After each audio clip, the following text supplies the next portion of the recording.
Oke, gimana kabar Kak Narendro? Baik, baik, alhamdulillah. Kita Alhamdulillah. sudah mulai melakukan kegiatan dari kantor lagi di Samuel Asset Management. Jadi masih Oke, semangat. oke, ya semangat terus ya Kak ya. Oke, Kak Narendro, ini mungkin sebelum kita mulai nih ya membahas IG Live hari ini, malam hari ini seputar tips investasi untuk di tengah-tengah market yang volatilitasnya tuh sepertinya lagi tinggi sekali ya seperti saat ini ya Kak Narendro. Nah, boleh dong disapa dulu dan perkenalan dulu teman-teman investor ajaib sekalian. Ya, halo teman-teman investor ajaib semuanya. Selamat malam. Senang sekali saya hari ini diundang untuk bisa ikut bergabung di IG Live Ajaib malam hari ini ya dengan tema Investing in High Volatile Market. Saya adalah Narendra Anindyo, sehari-hari sebagai Head of Research di Samuel Asset Management. Kita adalah salah satu manajer investasi yang juga produknya dapat diinvestasikan melalui Ajaib. Oke, ya. Thank you Kak Rendro. Yang jadi teman-teman udah tahu ya, Kak Rendro ini beliau adalah Head of Research dari Samuel Asset Management yang hari ini akan memberikan insight-nya seputar tips investing in a high volatile market. Oke, Kak Rendro, mungkin sebelum lebih dalam lagi nih ya, lebih lanjut lagi, boleh dong kira-kira Kak Rendro itu melihat kondisi market saat ini itu outlook-nya itu seperti apa ya Kak Rendro?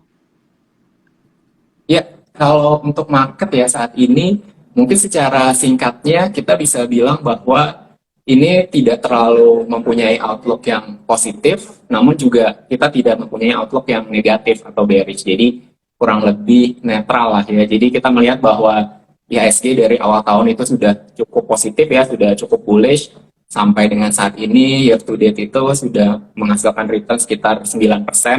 Kemarin pada saat bulan puasa sebelum libur sempat mencapai 7.300 ya, atau returnnya mencapai 10% dari awal tahun, namun sempat ada koreksi. Nah, namun yang kita lihat sekarang ini adalah mungkin tidak mempunyai outlook yang bearish atau negatif di IHSG, namun volatilitas atau fluktuasi yang cukup tinggi ini masih akan tetap berlangsung ya di pasar Indonesia, setidaknya selama beberapa periode ke depan.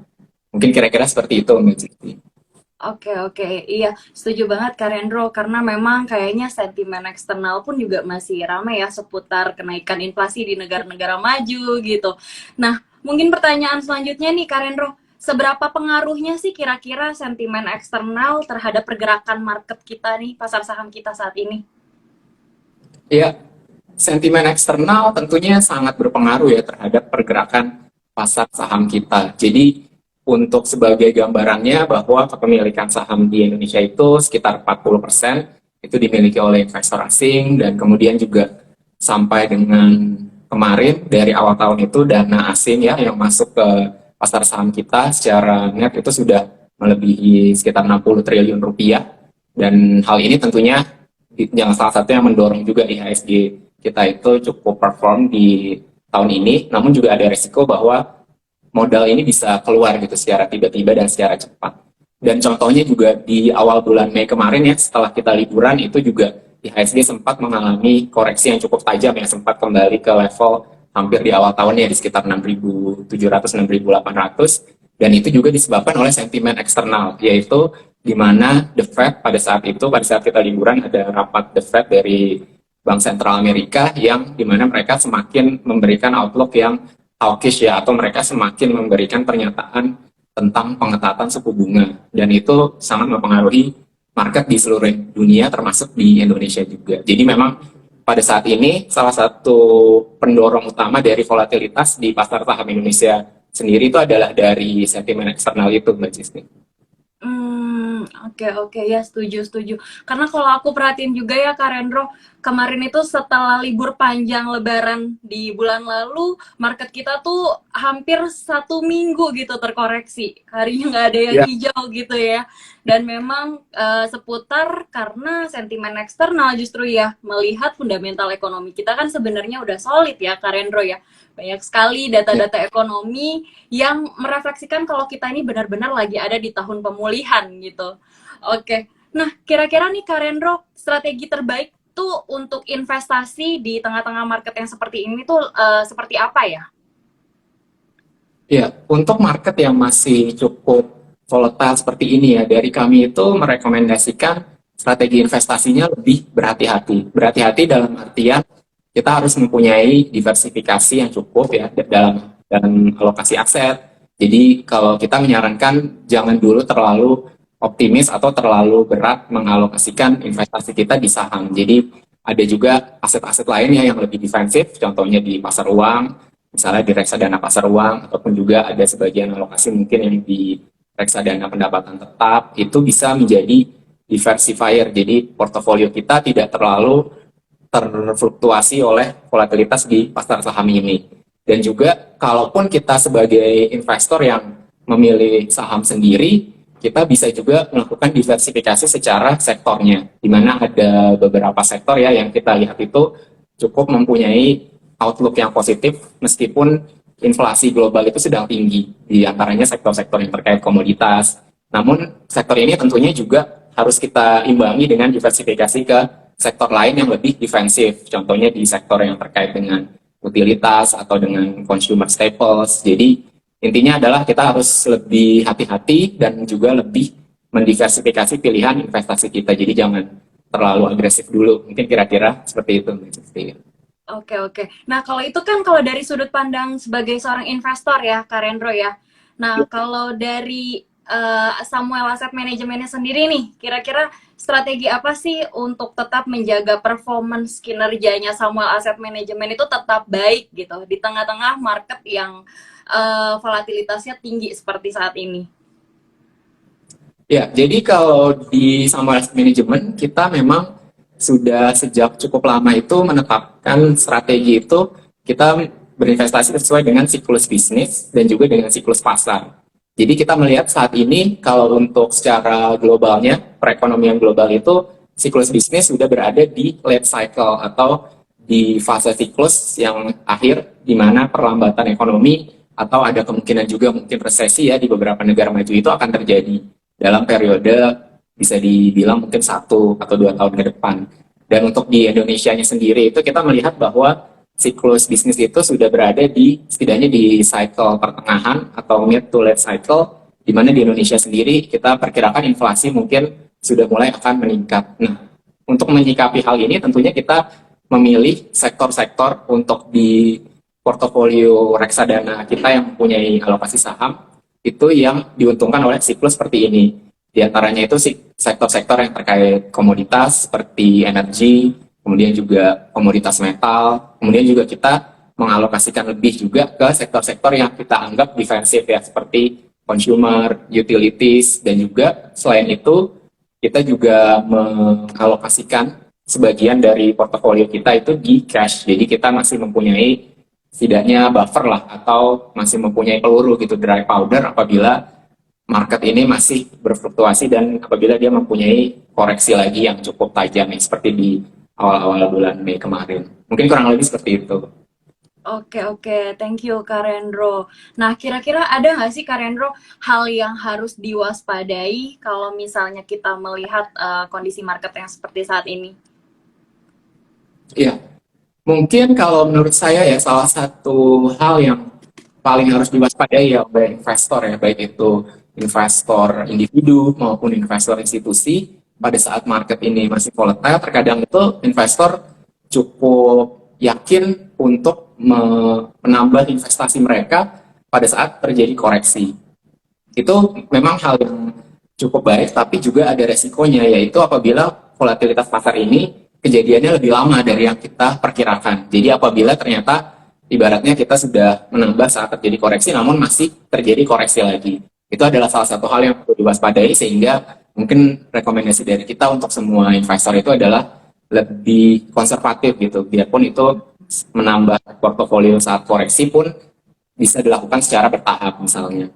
Dan kemudian juga yang kedua ya menurut kita yang perlu diwaspadai itu adalah dari sisi domestiknya, itu adalah perubahan-perubahan kebijakan pemerintah ya, seperti kemarin itu sempat ada ban atau larangan untuk ekspor CPO, di mana hal itu menurut kita bisa mempengaruhi outlook di mata uang kita ya, di rupiah.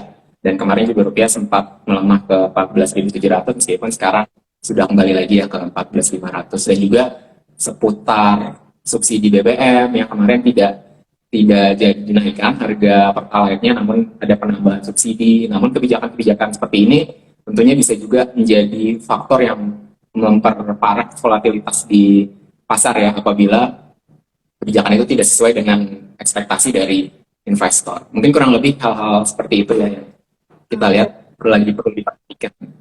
Oke, tuh boleh dijadikan catatan ya teman-teman ya. Jadi jangan terlalu optimis gitu ya. Tetap harus konservatif juga karena banyak sekali uncertainty di market ya, Kak Rendro ya sampai saat ini. Gitu. Oke, nah kalau tadi kita bicara jangan terlalu optimis dan memang harus konservatif. Nah, jadi kira-kira apakah saat ini untuk investor yang memang profil risikonya itu konservatif, ini saatnya untuk wait and see dulu atau nggak apa-apa gitu, mulai aja investasi gitu. Gimana Kak Rendro? Untuk investor yang cenderung konservatif, kalau menurut kita sekarang mungkin lebih tepat untuk alokasinya lebih besar di reksadana pasar uang ya, karena itu adalah instrumen yang paling defensif. Jadi dia lebih lebih tidak ada fluktuasinya ya, dia hanya bertempat di deposito atau di obligasi yang umur pendek. Namun apabila ingin juga punya alokasi di instrumen saham atau di reksadana yang berbasis saham, itu saran kita mungkin bisa melakukan dollar cost averaging ya, jadi masuk secara bertahap, tidak usah terburu-buru. Kemudian juga tentunya semua hal ini harus dilakukan sesuai juga dengan profil resiko dari masing-masing investor dan juga jangka waktu. Apabila investor-investor yang mungkin jangka waktunya bisa lebih panjang ya, jadi uang yang diinvestasikannya tidak dibutuhkan dalam 1 tahun atau bahkan 3 tahun ke depan, itu mungkin bisa sedikit lebih agresif dalam melakukan dollar cost averaging-nya di saham. Namun investor-investor yang profil resikonya lebih rendah, yang tidak tahan dengan volatilitas, yang mungkin lebih cenderung bisa panik, dan juga uangnya mungkin lebih dibutuhkan di jangka pendek, itu kita sarankan lebih banyak di reksadana pasar uang dulu sekarang. Oke, lebih banyak di reksadana pasar uang terlebih dulu ya, karena Rendro ya. Oke, nah kira-kira nih Kak Narendro, karena mungkin yang join malam hari ini itu juga banyak teman-teman investor ajaib yang masih pemula. Nah, kira-kira ada nggak sih tips untuk analisa pemilihan reksadana? Mungkin ada yang masih bingung juga nih, screening reksadana yang terbaik tuh seperti apa sih caranya gitu. Mungkin boleh di-share Kak Rendro. Ya, kalau tips untuk memilih reksadana ya untuk produk investasi, kalau kita lihat itu yang utamanya ada terbagi dua hal sih. Yang pertama adalah kita harus melihat dari segi manajer investasinya atau pengelola dananya dari reksadana tersebut. Dan yang kedua adalah dari karakter atau jenis dari produk itu sendiri gitu. Kalau dari segi manajer investasinya, tentunya kita harus melihat dari track recordnya, apakah dia memang termasuk manajer investasi yang memiliki track record yang baik ya, bukan hanya dalam hal kinerja dari reksadana mereka, namun juga dalam hal corporate governance atau dalam hal tata kelola perusahaan yang baik. Dan untuk dalam hal memilih produk, tentunya yang pertama tadi mungkin kita balik lagi bahwa produk yang kita pilih itu sebagai investor pemula, apalagi ya, kita harus pelajari dulu dan kita harus pelajari diri kita sendiri dulu gitu, kebutuhan kita sebagai investor pemula ini lebih kemana, apakah memang kita sudah siap untuk menahan uang tersebut dalam jangka panjang gitu misalnya. Apabila hal itu memang benar, mungkin bisa lebih ada alokasinya di reksadana-reksadana yang terkait dengan saham. Namun apabila kita sebenarnya masih takut-takut dan pengetahuan kita masih sangat awam dan juga pengetahuan kita tentang ekonomi dan pasar itu masih rendah, mungkin kita jangan terlalu banyak dulu di produk yang agresif seperti saham atau reksadana saham. Mungkin tadi bisa lebih banyak di reksadana pasar uang dulu.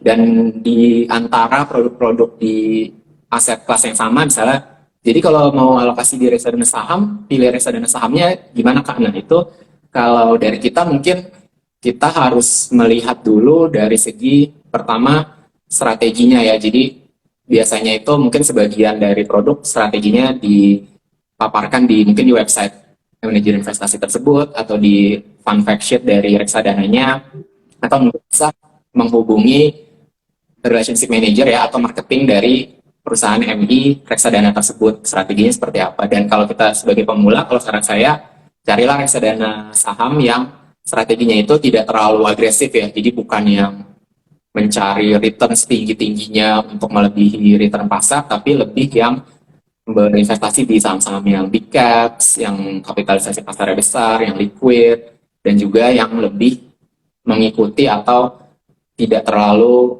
mempunyai deviasi dibandingkan dengan benchmark atau IHSG-nya. Kira-kira seperti itu, mungkin untuk investor pemula.